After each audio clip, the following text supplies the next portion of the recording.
Hi, everyone. This is a bit of a special emergency podcast, I guess. We've got Patrick out in Belém in Brazil, and he's in the COP30 summit. He has had all sorts of meetings and experiences so far. So I'm going to let him talk for a minute. Patrick, what on earth have you seen so far? Well, I'm really in the thick of it, Stuart. It's quite nice to see your face, actually.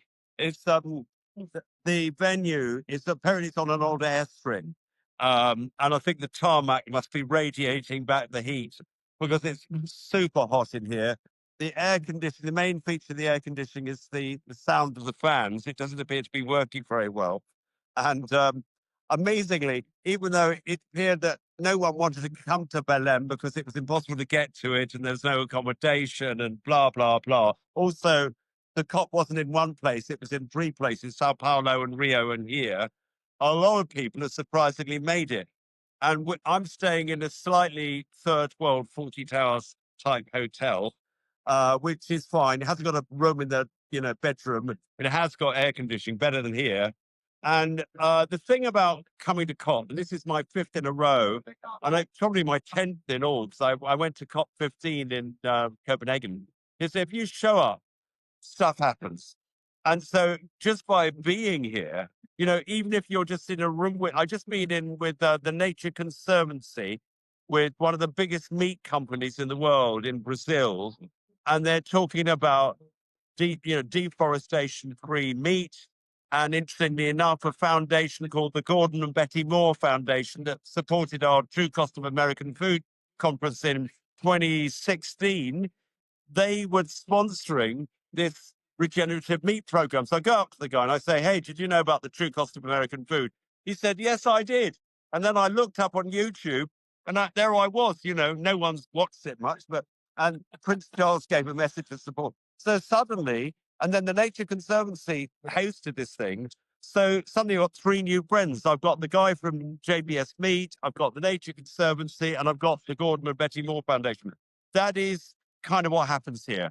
And you just want to be in the right place and things happen. So I've got huge lists of cards and emails and conversations I may not remember, but in some way, just by being here and having those conversations, it sort of influences the zeitgeist, if you know what I mean, and things move on. So I'm not sorry I came, but I'm going to be honest. I'm coming back over Friday night, and I won't be sorry to leave. I don't like living in the tropics. No offense to Brazil.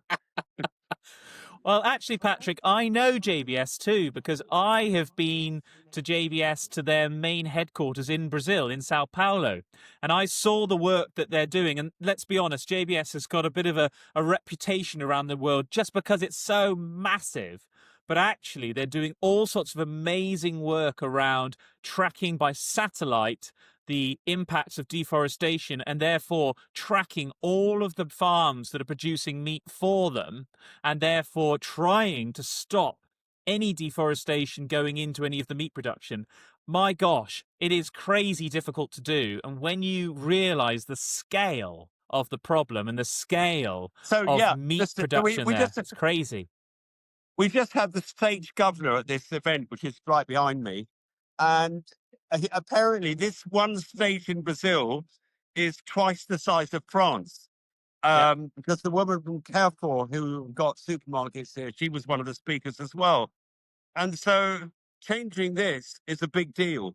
And so I was able to go up to the guy from the foundation, Gordon and Betty Moore, and say, "Look, the missing link here is trusted measurement, because it was all about financing transition. And of course, the money's not flowing because the investment community don't trust the climate, nature, and people measurement system, half of which doesn't exist." So I was able to say, look, if we measured using a global framework, which was trusted, just kind of what happened with the organic system. Do you see what I mean? That Yeah. John Gummer back in 1987, he said, "Okay, we'll regulate the certifiers." And that puts some backbone in the certification system. Well, it's a bit the same now with regenerative agriculture. There's a lot of regen going on, and there's a lot of regen light going on. But if you were measuring the impacts of those systems with a common framework, then people would start to trust it. So I made that point to Gordon and Betty Moore, to the Nature Conservancy, and to anybody else who would listen. And they are listening, which is good. That's So great. Hopefully, it's yeah. interesting. It's great, but hopefully I'm going over to Brazil in the new year, so I'll hopefully try and take up the mantle, Patrick, and try and push on with this further so that we can get the measurement all going the right way from these massive companies. Because the reality is, if you've got, or did you know actually, the east coast of Brazil is closer to Africa than it is to the west coast of Brazil. I didn't know that, but nothing would surprise me. And do you think It's I'm going a huge. bit weird by bringing the camera very close to my face? It's to make sure I can hear you. I know. So it is a very difficult line that we've got with you, Patrick. I'll tell you what, if I let you go now, we'll pick this podcast up when you're in a better spot, maybe Yeah. when you're on the plane home, and then we'll do the rest of this podcast. But I'm so glad we've managed to catch you live out there in Belém, really at this COP summit. And thank you, everyone, for watching. Yeah. We'll come back to you soon. So right now, Patrick, I am missing the Nuffield farming drinks. So I'm very upset about it, just to speak to you. Yeah, well, that's good. I'm managing your alcohol intake, which I'm sure is necessary. How dare you? How dare you? So let me give you a little update. So I'm just doing a little wander at the moment. I am at Agritechnica in Germany, and I've been here all day, and it's been awesome. Absolutely amazing. I've talked to all sorts of cool people. And so the sun is starting to go down and it is raining, but it's too noisy inside. So I can't show you that. So that's annoying. But look at this cool building behind me now. Look at that. Love that. Wow. I can see you're by a fire escape. So where are you, Patrick? I'm at COP in the blue zone, and I found, I mean, when we last spoke, it was impossible. The noise was impossible. I couldn't hear you, blah, blah, blah. But anyway, this is like the sort of outer extremity of the blue zone. Outside, when I just came in, there's an incredible demonstration going on, which I filmed. I don't know if we can post that later. But yeah, we can put that in. Amazonian tribes, very moving, with huge numbers of police all circling them. And it somehow symbolizes the problem we've got here. And I'm on the last day of my week here. And as I've been here longer and I've got to know my way round, I've become more and more happy that I've come, because I was really a bit dreading it, if I'm honest, when I came. So I thought, oh, it's a whole week of my life and it's hot and da da da. But actually, it's been incredible. There are 50,000 people here from all over the world. If you go into the cafe, which is just literally a few yards down from here, you sit down at a table, and it's whatever it is, 200 countries, and you can sit down at any table, and you feel totally connected with whoever it is you meet. And there's a sort of common humanity thing, mycelial connections. We're one, but we're also more than some of our parts. So whatever's happening in the negotiating thing, and I've no idea what that is, maybe you know, but imagine negotiating, a clause or a full stop or something. Outside that, there's a lot going on. And I feel as if I've been a little bit, more than a little bit, part of it. So I'm very happy. And lots of fantastic things have happened. I've met people who've introduced me to other people. You've just got to show up in life. That's my experience. I think you're exactly right, Patrick. And I actually know that feeling a little bit. So I thought exactly the same thing. Oh, do I need to travel all the way to Germany just to go to a show? This is Agritechnica. And like now I'm here, I'm on my own, and I'm wandering around going, oh, who do I speak to? I feel lonely. Why am I here? Am I important enough to be bothering with this? And actually, there's this feeling, the moment you start talking to people, the moment you start preaching your ideas, which is what I've probably been doing, suddenly, actually, one or two people, they click. And you realize, actually, you need people like you and I, actually, to go between these different actors and actually bring everyone together. I spoke to one guy, and he's developing a tractor which is completely battery, and it's a 200 kilowatt hour battery, which is really big. It's sort of double the size of most really long range electric cars, and it's like 150 horsepower tractor, which is like the real sweet spot. It's the in fact, most popular size that you sell in the UK. And they're like really, really early stage in it. There are only 5 people who work in this company. But when I was chatting to him, he was like, oh, what we really need is a farm to do all of these things, to show like the whole business case of what a fossil-free farm might look like. and how that all the different new things that could feed into that. So like selling your power by using the battery in the tractor to sort of hold power from your solar to sell into the grid, which puts more value in your tractor. So there's all these different things. And I think then I spoke to the guys from Taffy who have been developing another electric tractor and a hybrid tractor. And they also want to sort of work with us because we're farmers to go say, look, we'll bring down a tractor to you and you can test it and be really, really mean to it so that we know that this tractor is going to be properly commercially appropriate in times to come. And so all these connections, I realized it's important I am here and it's important I have all these conversations. But it's super exciting to see all this tech side of things going forward. But what do you think, Patrick? Is the policy side of things going forward going to be favorable? Is there a feeling there that you want to you think you can convey?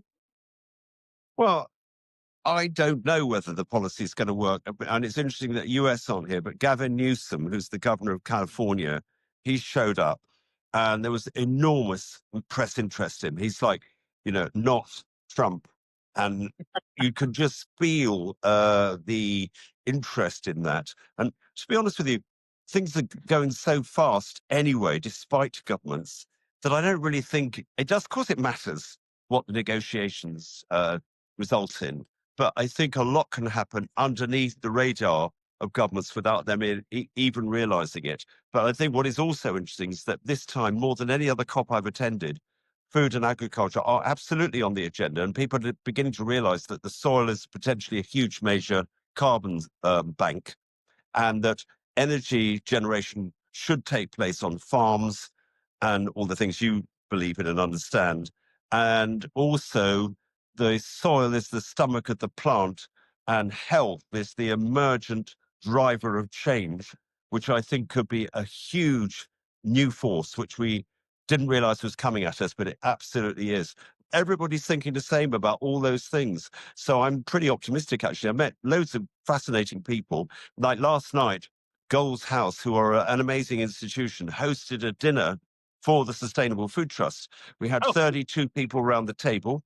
They came from an amazing range of different backgrounds, from big ag, big food, investment. Everyone was there, and some NGOs people. And we had a blessing from tribal elders from the Amazon and New Zealand.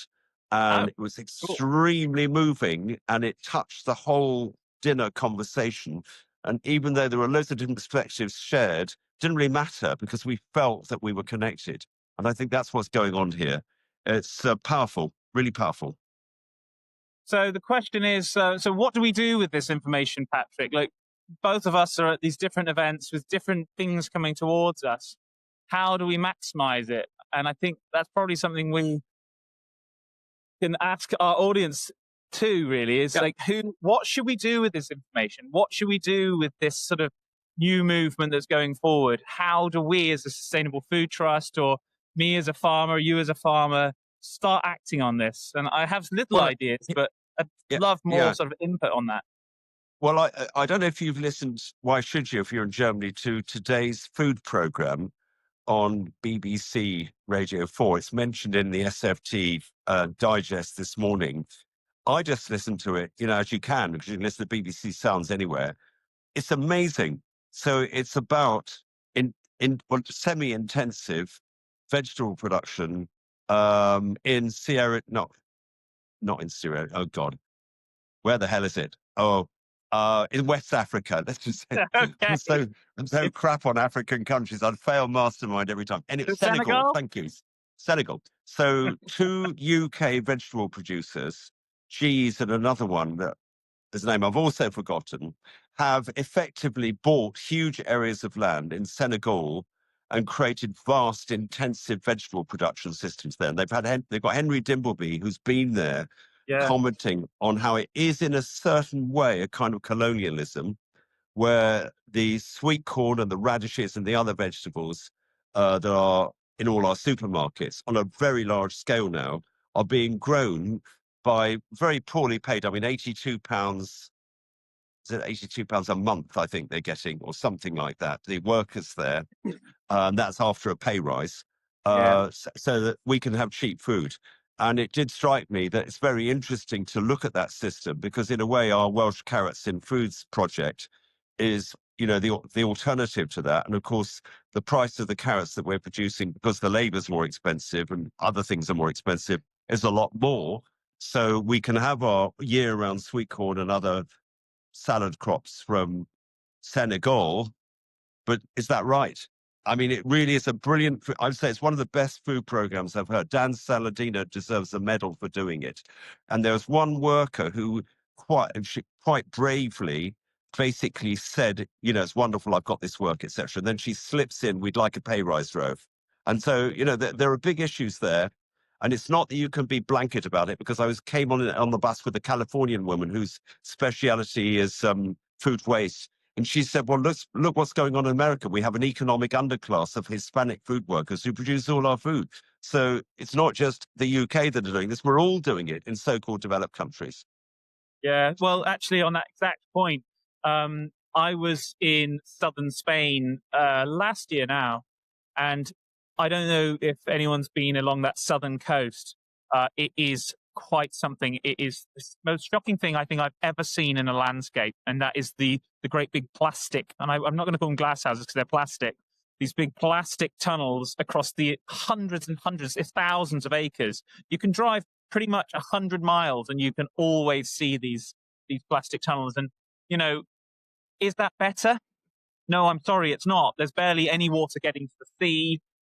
The actual working conditions in amongst those are completely inhumane, because obviously it's 40 degrees outside, what the inside a lot of the time, and there's a lot of modern slavery going on around that sort of industry as well. So when we say, we should at least have a European, is that better? No, I don't think it is. No. So no, but to your question, as you're speaking, the answer's emerging, which is that how do we know how bad or how good these systems are, whether it's southern Spain or whether it's Senegal? The answer is, if we had a global system of evaluating the impact of those systems on climate, nature, and people, using a common framework, which is exactly the project we're working on in the Sustainable Food Trust, a globally harmonized framework for measuring externalities, that's what economists call them, we would know. So you'd be able to say, well, let's look at their score. And it's good on climate or it isn't. It's bad on water or it's terrible. And it's really bad or it's okay on social impacts. And also talking about social impacts, we had this blessing, as I mentioned last night before the dinner, which moved us all. Well, that is a cultural capital, isn't it? These tribes who've got all these rituals, and they listen to the land, and they even said at the grace, we don't see ourselves as being separate from nature. We are nature. We're part of nature. Well, we need to value the cultural and even the spiritual capital, which took the form of a blessing yesterday evening before the dinner, and incorporate that in our evaluation of different food systems. That way, we can communicate to normal people who eat food, which is everyone, about which food systems are part of the problem and which are part of the solution. That's what we need to do, Stuart. So actually, what you were referring to there is, and in fact, just before we talked, you said you were going to walk out through a big protest of tribal people, indigenous folks, mostly. They were beautiful, by the way. Beautiful. They were so beautiful. I filmed it. They're beautiful people. Wow. And so, but that's been a real big sort of impact of this COP, hasn't it? And actually, it's been encouraged by the president and that to come and say what you want to say to the world leaders. Do protest, do be out on the streets to show that you matter and you're part of this. I loved it. I was walking in and I thought, oh, they're there again. Thank God for that. And all these army were looking sort of great lines of military people with guns and stuff, looking a bit bemused. And it's good they're there. Yeah, I think it's quite interesting. I was thinking about the indigenous people and how they are, representative of sort of the most recent, the closest thing to old original Brazil. What have we got in the UK that's kind of even close to that? And really, if I'm honest, the closest thing we have is us as farmers, us multi-generational, 300-400 years on a farm. We're as close as you can get to that sort of feeling the land and being part of the land. And I feel like that's why we should be listened to too, in many ways. I think there's something about that connection. Yeah, the last time we spoke, I was talking about the thing before the Oxford Real Farming Conference this January, listening to the Yeah, land. And there are all these people who are kind of reawakening what used to be seen as pagan rituals and ancient festivals, which was part of our culture, which we kind of forgot, but they're coming back to life now. You know, this idea of animate earth and how we can feel connected to nature. I mean, we're struggling to find our way, but we are searching. And I think the younger generation, particularly, are very interested in these things. yeah. I think there's a lot to learn as well, and that sort of, I think looking at Brazil as a model for that, there's been this sort of real attack on indigenous cultures over lots of generations, but they are starting to bring it back into sort of mainstream society. I think you just mentioned there was some from New Zealand in your Yes, thing. It there was a was a Maori, woman who and was she was a kind of Maori Island woman talking about water, and she had such presence, and she blew through a conch at this kind of drinks thing, late night drinks thing, and silenced everyone. She yeah, had a huge presence. yeah. Fantastic. So I was in New Zealand at the beginning of the year at the Nuffield Farming Conference for our year, and so we were there for well, actually, I was there for over a month, and we spent a lot of time, listening to a lot of the Maori teachings, and it was very interesting to see the way that they talked about their mountain and their sort of the way that they sort of it's part of them, and it was really interesting to see how it's starting to inform policy because they're such a respected part of New Zealand's culture, and more and more and more so as well, that actually it's becoming, the future of farming has got a huge element of that. And so if you want to do sort of works on your land, you have to ask the Maori about their views on this, on what you do with your land, because it's not really yours, because it's still part of that ancient culture. And I think there's something Yeah. amazing about that. Well, there's something full circle happening, isn't there? Because I was out in New Zealand 2019, I think it was, and also I was in Australia, and I read a book, Cook. I can't remember what the book was called. It just come out then about Cook discovering New Zealand, and it's sort of fascinating history, and also because my grandparents both grew up in Tasmania, so I'm particularly interested in that. But it's shocking. It's sort of amazing and shocking in equal measure. Our attitude towards discovering these amazing continental, manifestations of humanity over God knows how long, as if we could sort of, occupy them.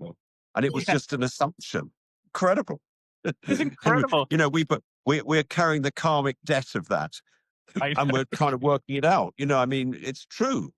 We carry that, and it's not that we want to be too burdened by it, but we need to acknowledge it. Yeah, and I think you have to be accepting of the fact that the Britain that we have today has been built by a lot of people from all over the world, and certainly their money and their effort. It's definitely something that we have to be aware of, and I don't really think we spend enough time on.